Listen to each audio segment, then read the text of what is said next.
विद्यार्थी मित्रों, आज हम डॉक्टर बाबा साहेब अंबेडकर मराठवाड़ा विश्वविद्यालय औरंगाबाद के बीए द्वितीय वर्ष चतुर्थ सत्र आधुनिक हिंदी कविता प्रश्न पत्र 7 के अंतर्गत हमारे अभ्यास की जो पाठ्य पुस्तकें रखी गई है, जो कि मैंने पाठ्यक्रम के परिचय के समय आप लोगों को प्रारंभ में ही बताया हूँ कि 2 छोटी छोटी किताबें विश्वविद्यालय ने हमारे पाठ्यक्रम के अंतर्गत रखी हुई है।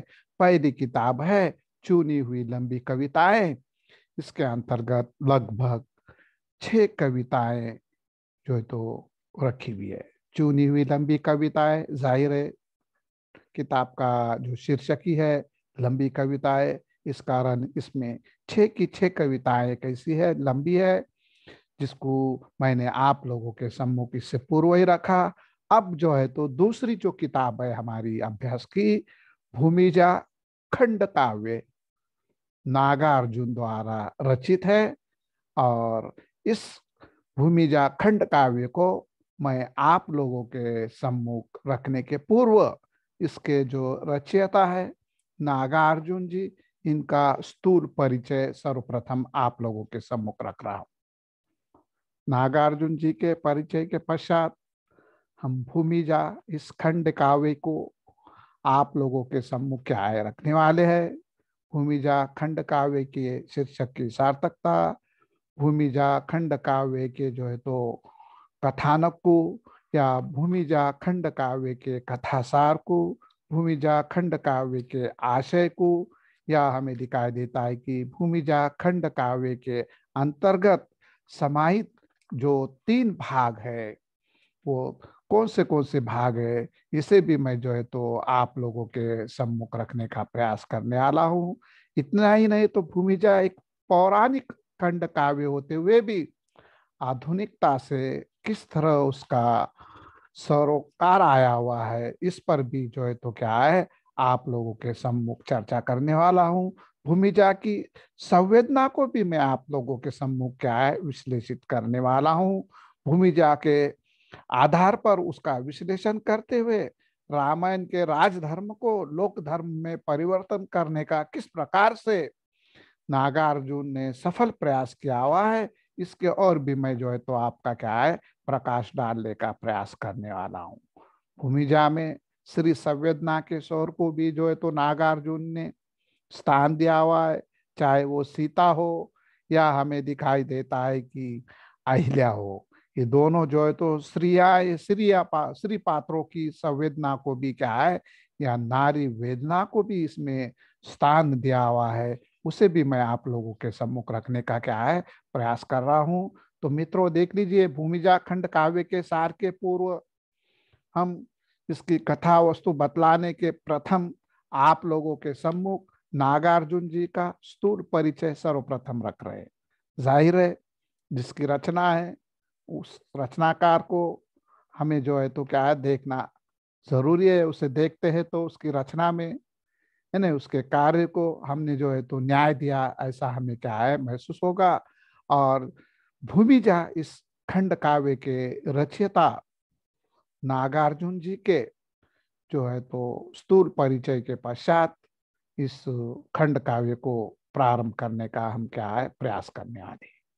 तो मित्रों देख लीजिए, हिंदी साहित्य के जो है तो माने हुए या बहुमुखी प्रतिभा के धनी शीर्षस्थ रचनाकार नागार्जुन जी का जन्म सन 1911 की ज्येष्ठ पूर्णिमा को हुआ। इनका मूल नाम श्री वैद्यनाथ मिश्र तथा पिता का नाम गोकुल मिश्र एवं मां का नाम उमा देवी था। पिता रूढ़िवादी, संस्कारहीन, अशिक्षित, लापरवाह, घुमक्कड़ और कठोर व्यक्तित्व के व्यक्ति थे। उमा देवी उसके विपरीत सरल हृदय, ईमानदार, परिश्रमी एवं दृढ़ चरित्र वाली महिला थी। नागार्जुन जब 6 वर्ष के थे तभी उनकी माँ का देहांत हुआ। अपने गांव में ही उन्होंने प्रथमा की परीक्षा देकर गांव के ही पंडित अनुरुद्र मिश्रा से संस्कृत के छंदों का व्यवहारिक ज्ञान प्राप्त किया। उच्च शिक्षा हेतु वे बनारस चले गए। वहीं कविवर सीताराम झा से भाषा, छंद, अलंकार का विशेष ज्ञान प्राप्त कर वे मैथिली में रचना करने लगे और मैथिली कवि के रूप में भी जो है तो आप प्रसिद्ध है। इतना ही नहीं मित्र, बनारस की पढ़ाई छोड़ने के पश्चात बौद्ध धर्म में विशेष जानकारी प्राप्त करने के लिए भारत के विभिन्न क्षेत्रों का भ्रमण करते हुए सन 1936 में लंका के विख्यात बौद्ध शिक्षण संस्थान विद्यालंकार परिनेव में जा पहुंचे। वहीं पर उन्होंने अपने वैद्यनाथ मिश्र नाम से तिलांजलि देकर नागार्जुन नाम में क्या है दीक्षा ले ली। बौद्ध सन्यासी बनने के पीछे बौद्ध धर्म समझने की उत्कंठ आपकी अभिलाषा थी। महापंडित राहुल सांकृतयान, भदंत आनंद कौशल्यान, आचार्य जगदीश कश्यप, भदंत शांति भिक्षु और नागार्जुन पांचों जाने माने लोगों ने एक ही गुरु से बौद्ध धर्म की दीक्षा ली। राजनीतिक आंदोलन में भी आप सक्रिय रहे। किसान आंदोलन में सन 1940 में उन्हें गिरफ्तार भी किया गया। नागार्जुन का विवाह इससे पूर्व ही 1931 में ही हुआ था। अध्ययन, घुमक्कड़ी और राजनीति के कारण परिवार से संपर्क टूट सा गया था। 1941 ईस्वी में पुनः घर लौटे। गृहस्थ आश्रम में आने के बाद नागार्जुन के सामने सबसे बड़ा सवाल था परिवार के भरण पोषण का। आरंभ में तो आपने अपनी ही कविता की पुस्तकें रेल के डिब्बे तथा हाट बाजार में बेचने का कार्य किया। कुछ दिन लुधियाना में नौकरी की, पर यायावरी प्रवृत्ति ने पुनः जोर मारा। फिर उन्होंने अपनी पत्नी को जो है तो गांव छोड़कर सन 1943 में पिता के मृत्यु हो जाने पर घर और पत्नी का पूरा क्या है भार कंधों पर ले लिया। इतना ही नहीं, आप देखें तो पता चलता है कि स्वाधीनता के पश्चात नागार्जुन देश में समाजवादी विचारधारा के विकास और सर्वहारा वर्ग की कल्पना के अनुरूप समाज निर्माण के लिए अपनी कलम को निरंतर चलाते रहे। देश विदेश में घटित कोई भी महत्वपूर्ण घटना उनकी लेखनी से बच नहीं पाई। सन 1975 में संपूर्ण क्रांति आंदोलन के समय उन्होंने अपने नुक्कड़ काव्य पाठ और शासकीय भ्रष्टाचार के खिलाफ लिखने के लिए जेल जीवन बिताना पड़ा। यायावरी प्रवृत्ति और गरीबी ने नागार्जुन की लेखनी को एकमात्र मानव जीवन के प्रति समर्पित रखा था। बचपन से ही यह रचनाकार निरंतर एक घुमक्कड़ की तरह आडंबर और प्रदर्शन उन्हें जरा भी क्या है सुहाता नहीं था। रूढ़ियां और विषमताओं से उन्हें सख्त नफरत थी। विद्रोही स्वभाव के कारण वे सामाजिक बुराइयों के खिलाफ संघर्षरत रहे। इस विद्रोही प्रवृत्ति को उन्होंने सदैव रचनात्मक दिशाओं की ओर सक्रिय किया। उनकी दृष्टि हमेशा वहां रही जहां विशाल मानव समुदाय अपने भविष्य को सुखी बनाने के लिए उठने को प्रयासरत है। उनका संपूर्ण साहित्य व्यापक मानवीय संवेदनाओं से ओतप्रोत है। देख लीजिए मित्रों, नागार्जुन जी के साहित्य को यदि आप देखते हैं तो इसके अंतर्गत केवल और केवल मानवीयता और उसकी संवेदना से भरा हुआ है। इन्होंने केवल सर्वहारा, पिछड़े, गरीब, गुरबा, पद दलित सामान्य जन को ये अपने साहित्य में जो है तो क्या है स्थान दिया हुआ है। और उसका जो है उदाहरण के रूप में यदि आप देखना चाहते हैं तो इनके साहित्यिक रचना के अंतर्गत समावेश हुआ आपको देखने के लिए क्या है मिलने वाला है। तो देख लीजिए मित्रों, मैं आप लोगों को यहाँ पर नागार्जुन जी के साहित्य से जो है तो अवगत करा रहा हूँ। उन्होंने रतिनाथ की चाची, बलचनामा, नई पौध, बाबा बटेश्वर नाथ, वरुण के बेटे, दुखमोचन, कुंभी पाक, हीरक जयंती, उग्र तारा, जमनिया का बाबा, पारो आदि अनेक बहुचर्चित उपन्यास लिखे हैं। उपन्यास के साथ ही साथ इन्होंने काव्य काव्य भी सृजन किया हुआ है। काव्य के अंतर्गत हम देखते हैं तो पता चलता है कि युगधारा, सतरंगे पंखोवादी, प्यासी पथराई आंखें, तुमने कहा था, खिचड़ी, विप्लव देखा हमने, पुरानी जूतियों का कोरस, हजार हजार बाहों वाली, रत्नगर्भा, ऐसे भी हम क्या, ऐसे भी तुम क्या, आखिर ऐसा क्या कह दिया हमने, इस गुब्बारे की छाया में, चित्रा और पत्रहीन नग्न गाछ आदि इनके काव्य संग्रह जो है तो क्या है देखने के लिए मिलते हैं। सन 1969 के लिए मैथिली का साहित्य अकादमी पुरस्कार पत्रहीन नग्न गाछ नामक काव्य संग्रह पर उन्हें मिला। आप ढेर सारे जो है तो सम्मानों से क्या है सम्मानित है। आपको ढेर सारे पुरस्कार भी प्राप्त हुए हैं। तो सर्वप्रथम 1969 के लिए मैथिली साहित्य का अकादमिक पुरस्कार उन्हें पत्रहीन नग्न गाछ नामक काव्य संग्रह को क्या है प्राप्त हुआ है। तो 1981 में उत्तर भारत या उत्तर प्रदेश शासन की ओर से दीर्घकालीन साहित्य रचना और हिंदी सेवा के लिए विशिष्ट सम्मान दिया गया। और 1986 में उत्तर प्रदेश द्वारा ही साहित्य के सर्वोच्च सम्मान भारत भारती से आपको सम्मानित किया गया। इतना ही नहीं तो 1987 में मध्य प्रदेश शासन द्वारा ही हिंदी कविता का सर्वोच्च सम्मान मैथिली शरण गुप्त सम्मान आपको क्या है प्राप्त हुआ है।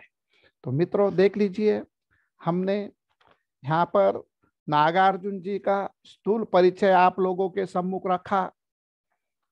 चतुर्थ सत्र के अंतर्गत आधुनिक हिंदी कविता इस प्रश्न पत्र के अंतर्गत जो दो छोटी छोटी किताबें रखी हुई थी, पहली चुनी हुई लंबी कविताएं जिसका हमने जो है तो समापन किया, और भूमिजा खंड काव्य इसको जो है तो नागार्जुन जी के जो है तो क्या है प्रारंभ करने वाले हैं। उसको प्रारंभ करने से पूर्व हम लोगों ने नागार्जुन जी का स्थूल परिचय आप लोगों के सामने रखा।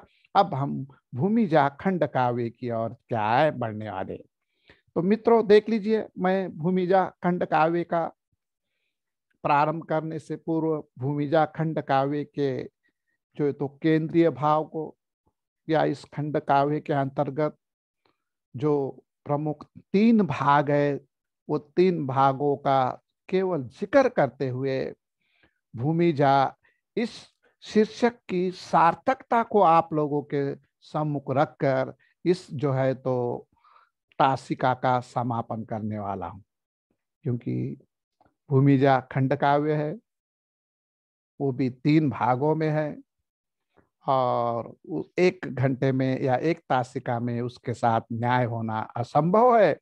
इसलिए मैं कवि के रचनाकार के स्थूल परिचय के पश्चात भूमिजा के भाव को उसके जो तो कथानक के कथ्य की ओर संकेत करते हुए शीर्षक की सार्थकता को आप लोगों के सम्मुख प्रथम तासिका में रखने का प्रयास कर रहा हूं।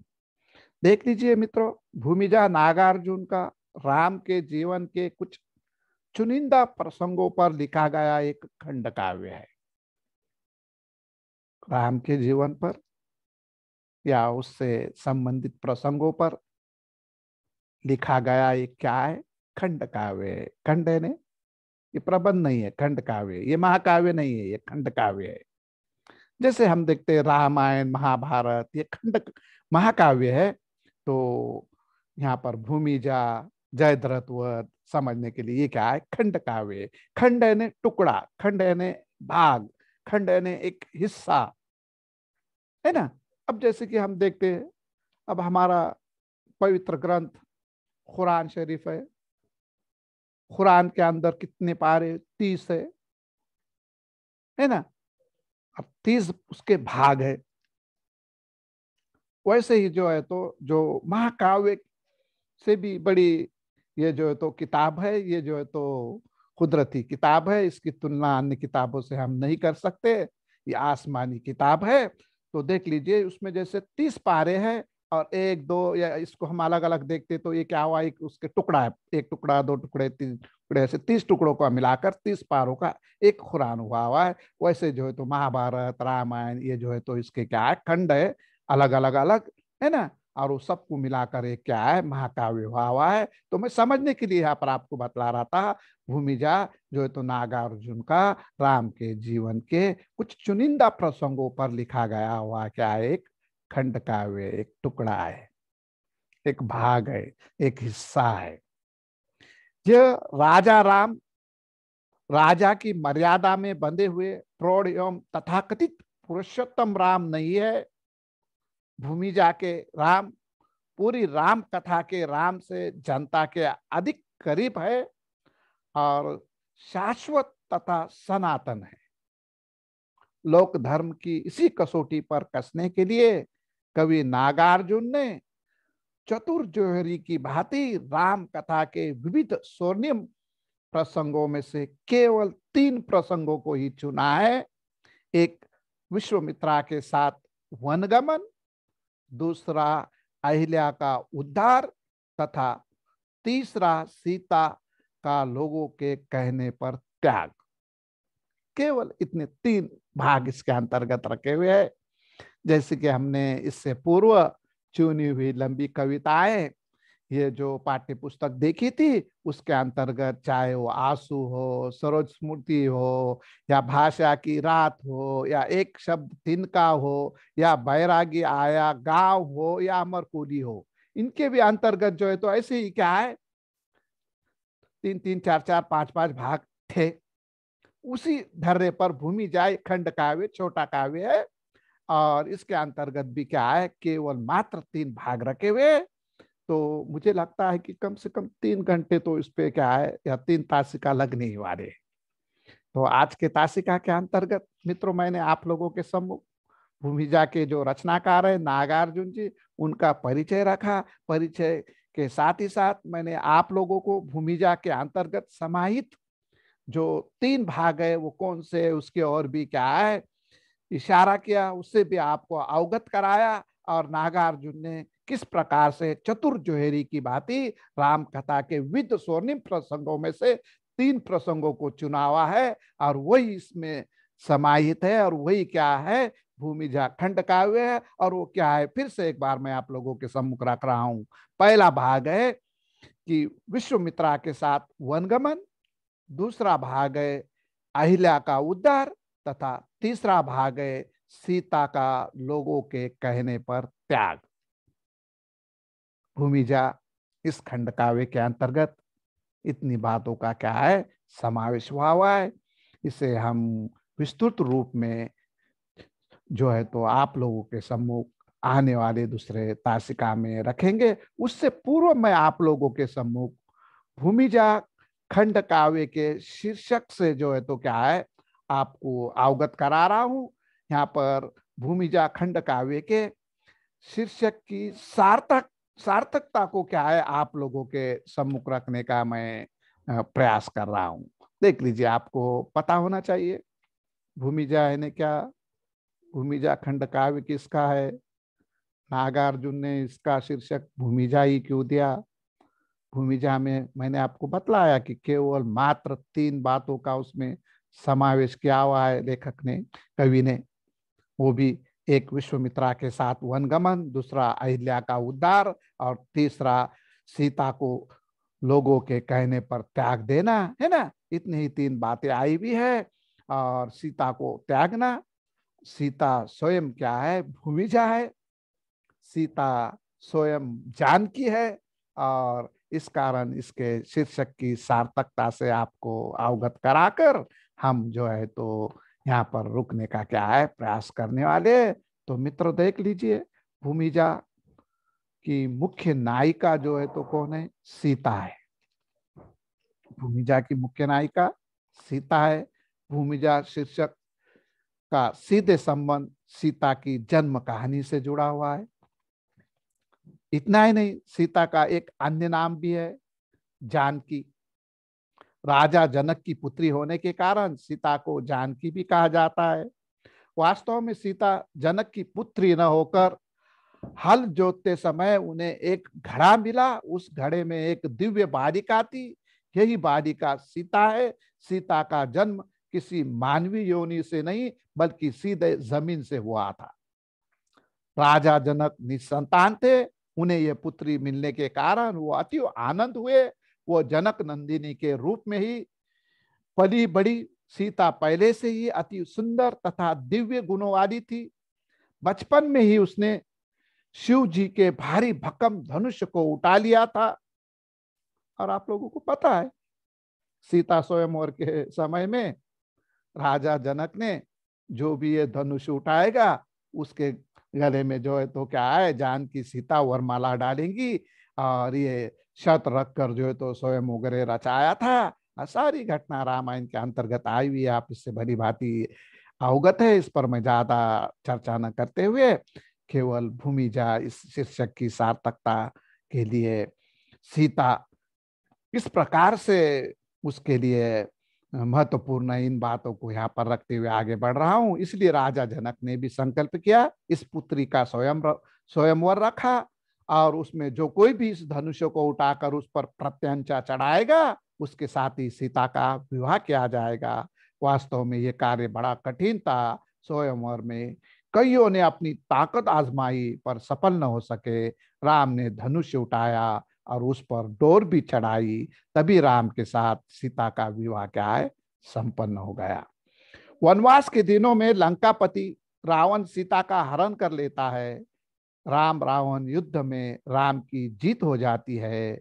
सीता पुनः राम के पास आ जाती है। राम सीता की पवित्रता की अग्नि परीक्षा लेते हैं। संपूर्णतया पवित्र होने के प्रमाण मिलने पर भी सीता का राम स्वीकार कर लेते हैं। राम राजा बनने पर कुछ ही दिनों बाद अयोध्या के कुछ लोग सीता की पवित्रता को लेकर संदेह प्रकट करते हैं, कानाफूसी करते हैं। राम को ये बात असह्य होती है। सीता को वो त्याग कर पुनः वन में भेज देते हैं। सीता वहां अपने जुड़वा बच्चों को जन्म देती है, जिनका नाम लव और कुश रखा जाता है। दोनों भी बुद्धि एवं शक्ति संपन्न है। दिव्यत्व उनके चेहरे से ही झलकता है, पर अपनी माँ के चरित्र पर लगाए लांछन से वे बड़े क्या है, दुखी हो जाते हैं। लव और कुश अपनी माँ की पवित्रता साबित करने में सफल हो जाते हैं, परंतु सीता असहाय है। राम की मर्यादा, दृष्टि तथा आदर्श के बोझ को अब वो सहना नहीं चाहती। उसे लगता है कि आखिर उसे कितनी बार अपनी पवित्रता की परीक्षा देनी पड़ेगी। उसका कोई भी दोष न होने पर भी बार बार उस पर दोष क्यों लगाया जा रहा है। बार बार की पवित्रता की परीक्षा से तंग आकर वे स्वयं धरती माँ को आह्वान करती है कि अब उसे सब असहाय हो गया है, उसे अपनी गोद में समा ले। तभी धरती फट जाती है और सीता धरती में समा जाती है।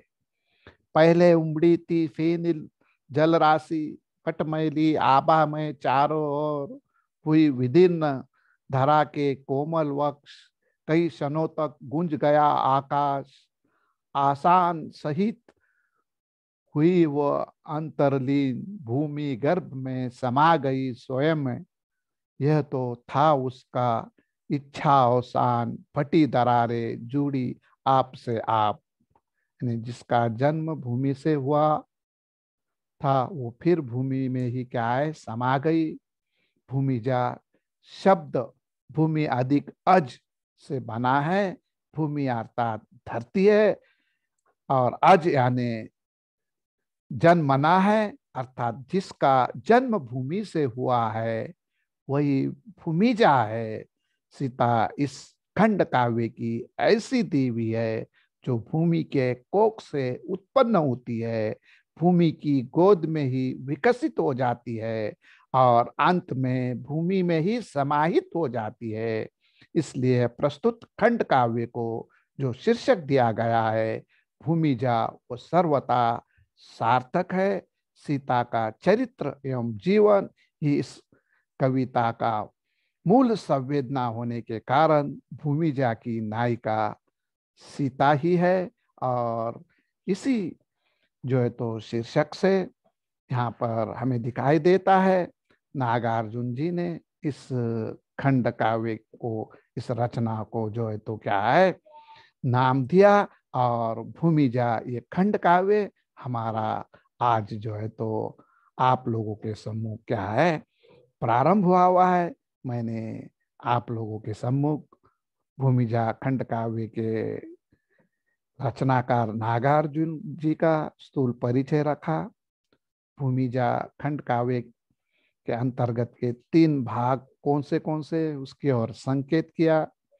भूमिजा खंड काव्य के शीर्षक की सार्थकता को आप लोगों के सम्मुख रखने का प्रयास किया। और मुझे लगता है कि आज के तासिका में हमने इस जो भूमिजा खंड काव्य का प्रारंभ किया हुआ है, अगले आने वाली तासिका में उसके कथानक पर या कथासार पर जो है तो क्या हम चर्चा करेंगे। तो मित्रों, आज डॉक्टर बाबा साहेब आम्बेडकर मराठवाड़ा विश्वविद्यालय के बीए द्वितीय वर्ष के चतुर्थ सत्र के अंतर्गत के जो है तो दूसरे पाठ्य पुस्तक भूमिजा खंड काव्य के प्रारंभ को हमने आप लोगों के सम्मुख रखा। और आज के लिए मुझे लगता है इतना काफी है। आने वाले घंटे में बाकी हिस्सा हम आपके सामने रखने का जो है तो सविस्तार प्रयास करेंगे। धन्यवाद।